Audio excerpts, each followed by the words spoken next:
जमात पंजुम, मज़मून उर्दू, सबक नंबर 26। तालाब का भूत। अप्रैल का महीना, दोपहर की चलचलाती धूप। नारायण राव पसीने से तरबतर रामगढ़ में दाखिल हुए। रामगढ़ के सरपंच से इन्हें अपने खेतों के कागजात की नकल हासिल करनी थी। दफ्तर में सरपंच इन्हीं का इंतज़ार कर रहे थे। नारायण राव ने माथे का पसीना पोंछते हुए कहा, सरपंच साहब, थोड़ा ठंडा पानी पिला दीजिए, बड़ी गर्मी है। सरपंच ने मेज़ पर रखा हुआ लोटा और गिलास आगे बढ़ाते हुए कहा, जनाब, पानी हाजिर है, मगर एक गिलास से ज़्यादा न पीना। बड़ी मुश्किल से सुबह हो शाम एक एक मटका मिलता है, वो भी 4 किलोमीटर दूर से लाना पड़ता है। मगर गांव का तालाब छोड़कर आप पानी इतनी दूर से क्यों लाते हैं? अजी जनाब, क्या बताए, ये तालाब तो गांव वालों के लिए एक मुसीबत बन गया है। वो कैसे? नारायण राव ने हैरत से पूछा। सरपंच ने इधर उधर देखते हुए राजदाराना अंदाज में कहना शुरू किया। गांव के बड़े बूढ़ों का कहना है कि तालाब में कोई भूत घुस आया है। जहां किसी ने तालाब का एक घोंट पानी पिया, इसे कोई न कोई बीमारी आ दबोचती है। पिछले हफ्ते बड़े बड़े आमिल आकर चले गए, मगर भूत का बाल भी बिका न कर सके। वो अब भी तालाब में घुसा बैठा है। यह सुनकर नारायण राव गाँव वालों की जहालत और लाइल्मी पर दिल ही दिल में पेचोताप खाने लगे। फिर सरपंच का लिहाज करके संजीदा लहजे में बोले, देखिए सरपंच साहब, आप तो जानते हैं कि मैं ग्राम सुधार कमेटी का मेंबर हूँ।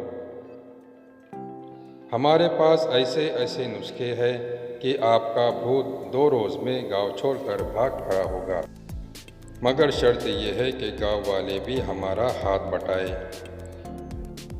देखिए जनाब, आप जो कुछ भी करें सोच समझ कर करें, भूत बहुत तगड़ा है। नारायण राव जब वापस अपने शहर जाने लगे, तब उन्होंने इस तालाब का गौर से मुआयना किया। तालाब की मुंदेर जगह जगह से टूटी हुई थी। किनारों पर जंगली झाड़ियाँ और पौधे कसरत से उगे हुए थे। पानी की सतह गंदी और नीली काई से ढकी हुई थी। काई पर दरख्तों के सूखे पत्तों की चादर सी बिछी हुई थी। लोग तालाब में नहाते, कपड़े धोते, मवेशियों को नहलाते और फिर पानी भी इसी का पीते थे। नारायण राव गांव वालों की जहालत पर अफसोस करते हुए शहर पहुँचे। उन्होंने सबसे पहले ग्राम सुधार कमेटी के सेक्रेटरी को तमाम वाक़या सुनाया। फिर जैसे ही गर्मियों की तातीलात शुरू हुई, मुख्तलिफ मदरसों से 100 बच्चे मुंतखब किए गए। वो सब मास्टर साहब की रहनुमाई में रामगढ़ के लिए रवाना हो गए। नारायण राव भी साथ थे। नारायण राव ने गांव के सरपंच को इत्तला दी। सरपंच गांव वालों को लेकर तालाब के किनारे पहुंच गए। मास्टर साहब ने खड़े होकर कहा, प्यारे भाइयों और अजीज बच्चों, आज हमें इस तालाब के भूत को भगाना है। इसकी तरकीब यह है कि तालाब की गंदगी साफ़ कर दी जाए। जब गंदगी साफ़ हो जाएगी, अंदर से साफ शफ़ाफ पानी के चश्मे फूटते नज़र आएंगे। इन चश्मों का निर्मल पानी देखते ही भूत भाग खड़ा होगा। इतना कहकर मास्टर साहब ने कुदाल उठाकर पहली ज़रब लगाई। फिर क्या था, बैक वक्त 200 हाथ मशीनों की तरह चल पड़े। गांव वाले दूर खड़े दरी दरी नज़रों से इन्हें काम करता देखते रहे। वो मुंतज़िर थे कि अभी भूत निकल कर मास्टर साहब का गला दबा देगा। मगर दोपहर तक वो लोग बराबर काम में जुटे रहे, हंसते गाते। सब बच्चे इतने खुश खुश काम कर रहे थे, गोया तालाब में से खजाना बरामद होने वाला हो। सह-पहर के करीब शहर से एक लारी आई, जिसमें क़याम के लिए खैमे और बच्चों के खाने पीने का सामान था।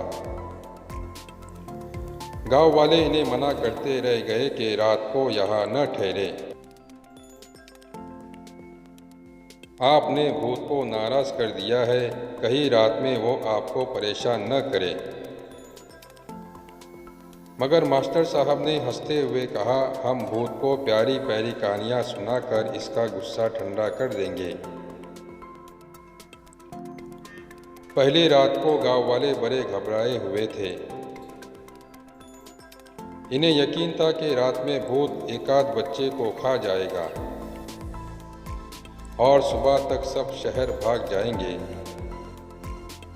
मगर जब सुबह उन्होंने देखा कि तमाम बच्चे वैसे ही खुश खुश उदाल फावड़ा संभाले काम पर जा रहे हैं, तो हैरत से इनकी आंखें फटी की फटी रह गई। गांव वालों के जहन में बात आ गई, इनका खौफ दूर हो गया। बच्चों के साथ वो खुद भी काम में जुट गए। फिर क्या था, एक हफ्ते के अंदर ही तालाब के बाहर कीचड़ और गंदगी का ढेर लगा दिया गया। तालाब आईने की तरह साफ हो गया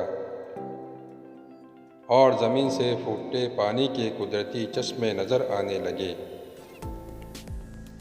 फिर मास्टर साहब ने पोटाशियम परमैंगनेट की थोड़ी सी मिकदार पानी में घोलकर तालाब में डाल दी। दूसरे दिन शहर से कांच के 2 बड़े बड़े मर्तबान पहुंच गए, जिनमें मछलियां तैर रही थी।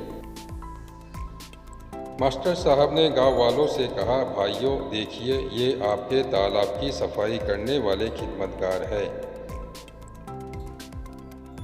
आप लोग ये कीजिए कि तालाब के इर्द गिर्द एक पुख्ता मुंडेर बनाइए।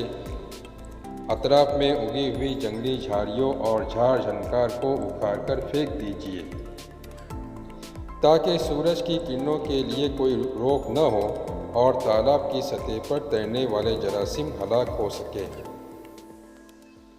यहाँ न कपड़े धोइए, न नहाइए, मवेशियों को भी मत लाइए। फिर देखिए आप लोग कैसे तंदुरुस्त और खुश रहते हैं। सरपंच ने मास्टर साहब का शुक्रिया अदा किया और गांव वालों से कहा, अब बात समझ में आई कि भूत प्रेत कोई चीज़ नहीं, इंसान का वहम और जहालत ही सबसे बड़े भूत है।